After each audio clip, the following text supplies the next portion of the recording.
Salve, salve galera, aqui é o professor Douglas Fontes, mais um vídeo para o nosso canal, mais um vídeo para a turminha do curso de Direito, sexto período Unifev. Turma, a gente já está chegando no final do semestre, a gente já está chegando num momento gostoso, final de ano, período natalino, e nada melhor do que aprofundar, no nosso conhecimento jurídico e ter aquela sensação de, vitória, aquela sensação de missão cumprida. Questões e processos incidentes, questões e processos incidentais, que é um tema, inclusive um nome, que vocês vão perceber que a doutrina critica um pouco isso. Mas eu acho muito legal a gente discutir isso de uma forma até um pouco mais leve. Por quê? Para que a gente possa entender o sentido da coisa. No materialzinho que eu coloquei para vocês, eu até coloquei uma imagem que acaba sendo um pouco hilária. É como se fosse um operário colocando a mão na parede falando, vixe, dá a impressão que ele furou a parede, como se fosse batendo um prego num cano e fosse sair um monte de água. Por quê, pessoal? Essas questões e os processos incidentais são problemas, entre aspas, que surgem no transcorrer de um processo no qual eu tenho que solucionar esses problemas, essas questões que surgem durante o tramitar da persecução penal antes da sentença, antes do encerramento do processo. Tá? Esses incidentes processuais, eles são procedimentos secundários, que eles surgem durante o procedimento principal. E, repito, merecem uma solução antes da decisão final ser proferida do processo em si.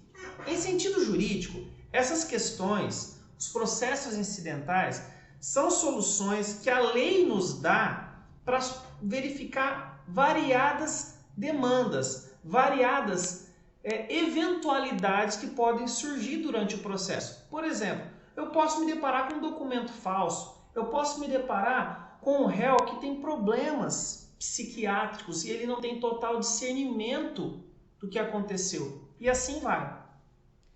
E basicamente a doutrina divide essas questões e processos incidentais entre questões prejudiciais e procedimentos incidentes. Turma, o professor Guilherme de Souza Nutti, vocês sabem que eu sou fã, critica muito esse tema, critica muito essa frase, falando que o Código de Processo Penal valeu-se equivocadamente da expressão processos incidentes, embora o ideal tivesse sido a utilização de procedimentos incidentes, porque o processo é formado de procedimentos, tudo bem? E o processo continua sendo o mesmo, onde eu vou propiciar apenas o surgimento de procedimentos novos e procedimentos secundários, onde esses procedimentos vão ser criados para resolver matérias igualmente secundárias. Por exemplo, o que eu falei, surgiu um documento supostamente falso no processo. Eu preciso verificar se esse documento é falso. Então, estudando a etimologia da palavra, incidente é aquilo que sobrevém, aquilo que é acessório. Questão é toda controvérsia ou discussão. Questão incidental acaba sendo o quê? É aquela controvérsia que sobrevém no curso do processo e que tem que ser decidida pelo juiz antes da causa, antes da questão principal. E eu coloquei as espécies de questões e procedimentos incidentais no materialzinho de vocês.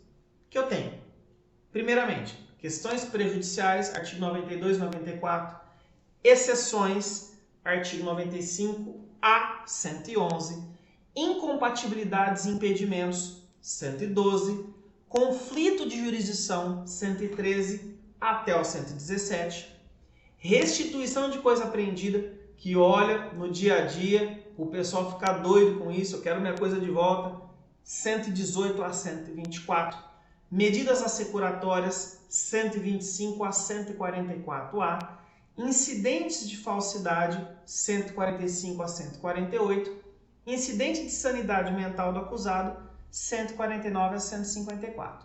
Pessoal, cuidado, o pacote anticrime trouxe algumas novidadezinhas que vocês vão perceber que com o passar das semanas, dos vídeos, nós vamos chegar até o fim. A primeira que o código aponta que é uma questão prejudicial é o verdadeiro empecilho, né? É um impedimento ao desenvolvimento normal e regular do processo. O professor Magalhães Noronha, que eu também sou fã, ele define como sendo a questão jurídica que se apresenta no curso da ação penal, onde versa um elemento integrante do crime e cuja solução escapa à competência do juiz criminal, provocando a suspensão daquele. Então, o que é isso? É uma questão jurídica que, durante a tramitação do processo, ela ataca um elemento que integra o próprio crime ou a solução do processo. Então, ela é prejudicial ao deslinde da causa. Uma observação: as questões prejudiciais são pontos fundamentais da tramitação do processo e vinculam-se ao direito material, por isso que foi falado ali atrás, ao direito penal, que necessitam ser decididos antes do mérito da causa, antes do mérito do processo, porque acabam se ligando ao próprio mérito do processo. E, em verdade, esses impedimentos eles têm que ser resolvidos no desenvolvimento regular do processo. Por quê? Porque eles impedem isso. O professor Guilherme de Souza Nutti coloca um caso clássico que é o esbulho possessório. Debate-se a legítima posse que pode estar em discussão na esfera civil, motivo pelo qual o juiz criminal deve aguardar o deslinde da outra causa para poder então julgar o mérito da sua causa, do seu processo criminal. Tudo bem? E eu tenho os elementos essenciais. Por exemplo, para que eu possa ter o julgamento das questões e processos incidentais, eu tenho que observar anterioridade lógica. O que é isso? A questão prejudicada depende logicamente da prejudicial. Ela condiciona o julgamento do mérito da questão principal. Ela influi diretamente no mérito. Tem que ser antes. Necessariedade. 2. Essa dependência não é apenas lógica, mas também é essencial. Por quê? Trata-se de um antecedente necessário do mérito. Por exemplo, crime de bigamia. Se o réu alegar que o seu casamento anterior era nulo, essa questão é prejudicial, uma vez que condiciona a questão principal. Se ele comprovar, através de uma sentença transitada e julgada, que o casamento dele anterior era de fato nulo, não há crime de bigamia. É necessária essa prova. 3. Autonomia. A possibilidade da questão prejudicial ser objeto de processo autônomo, distinto daquele em que figura a questão prejudicial. São independentes. E 4. Competência na apreciação.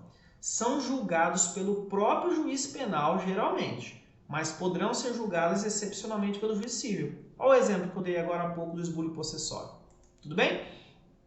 Seguindo, nós temos também as espécies de questões e processos incidentais. Homogênea, quando diz respeito à matéria da causa principal, que é a penal. Heterogênea, quando vincula-se a outras áreas do direito, dependendo de ser decididas por outro juízo. Esbulho possessório, acabei de falar. Total, diz respeito ao grau de influência sobre a questão prejudicada, ou seja, se interferirem na própria existência do delito. Acabamos de explicar. Parcial, tá? Diz respeito a uma circunstância do delito como uma qualificadora, por exemplo, uma atenuante ou uma agravante. Obrigatória, artigo 92 do Código de Processo Penal. São aquelas que se referem ao estado civil das pessoas, onde o juiz criminal é obrigado a aguardar a solução da questão na órbita civil. Por exemplo, bigamia.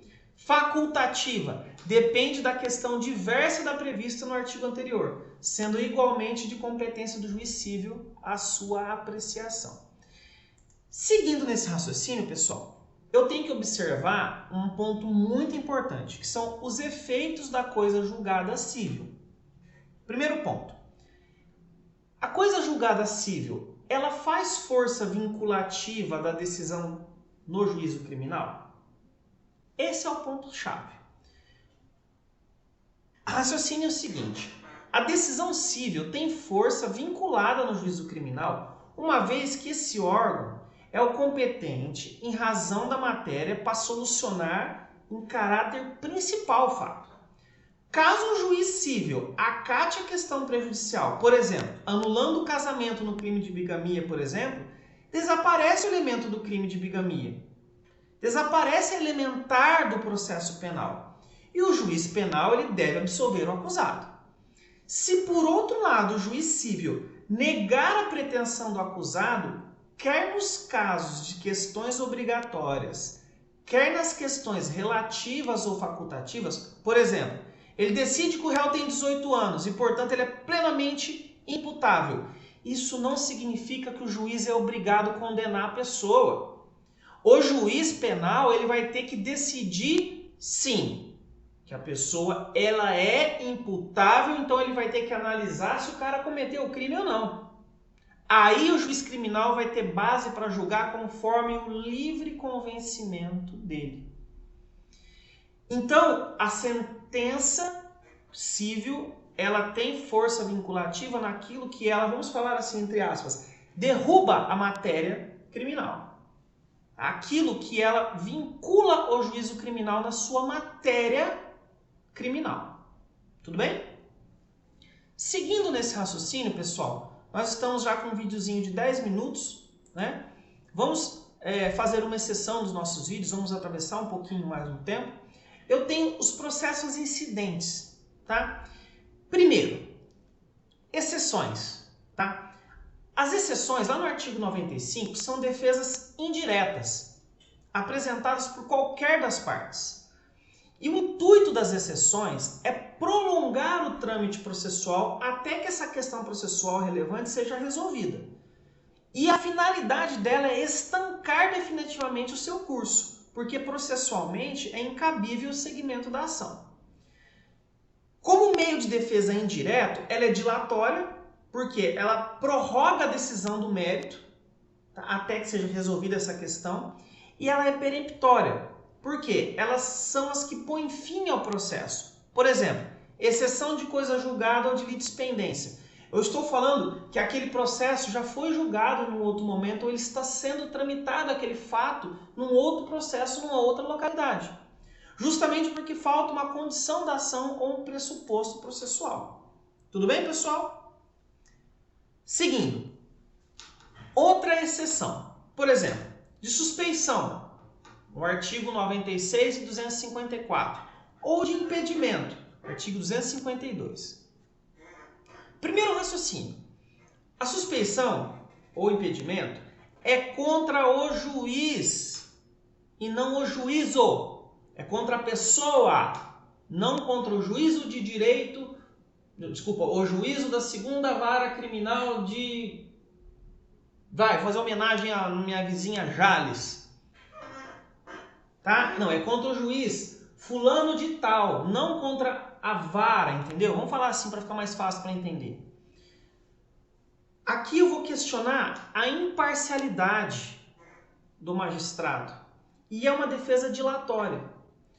O juiz, tá, ele pode se declarar suspeito de ofício, o juiz pode arguir essa suspeição, a defesa pode arguir essa suspeição, esse impedimento na resposta, o juiz vai decidir, pode determinar a produção de provas dessa exceção e dessa decisão não cabe recurso.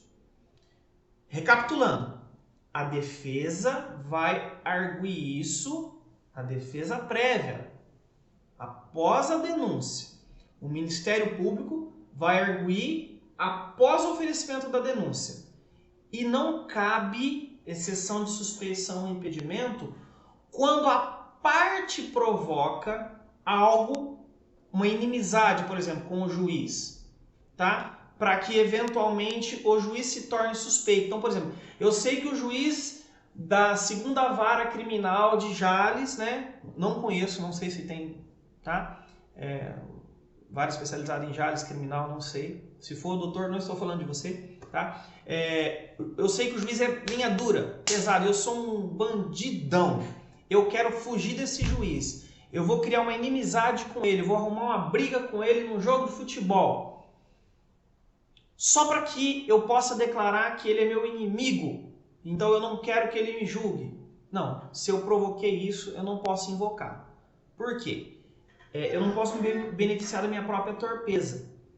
E se eventualmente colar essa suspeição ou esse impedimento, eu estou falando da nulidade dos atos praticados. Tudo bem, pessoal? Eu coloquei para vocês aí uns pequenos lembretes, tá? Que nós vamos utilizar em sala de aula e seguindo o nosso próximo conteúdo, nós vamos falar sobre suspensão especificamente lá nos tribunais. Tá bom, pessoal? Vamos parando por aqui. Já transpassamos muito tempo. Daqui a pouco o YouTube não vai querer receber nosso vídeo. Beijo no coração de vocês. Juízo, cuidem da saúde. Até mais!